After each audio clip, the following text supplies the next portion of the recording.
म जापान आएको नि 1 वर्ष हुन थाल्यो। मेरो अनुभव भन्छु ल हजुरहरूलाई। जापानमा त मेरो गाउँको दिदी हुनुहुन्छ, त्यहाँको दाइ हुनुहुन्छ भन्ने सोच चाहिँ नराख्नु। यहाँ कोही काम लाग्दैन, सबै आफैले गर्नुपर्छ।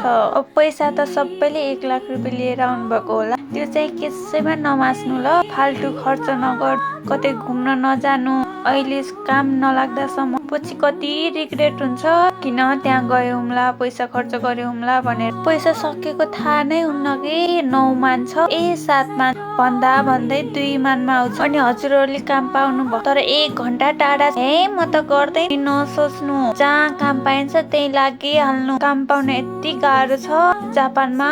म त 3 महिना पछि पाएको काम, त्यही नि जिख्खा नै नदिएको, पछि बल्ल दे। अनि अहिलेसम्म नि त्यही काम गर्दैछु। अनि मेन्सेस दिँदा चाहिँ नडराउनु, जस्तो सुकै हो भनेर नजानेको जाने भनिदिने। हाँस्दै रियाक्सन भयो नि दिने, मन टल्लाएर जसो तसो गरेर नि काममा लागिहाल्नु।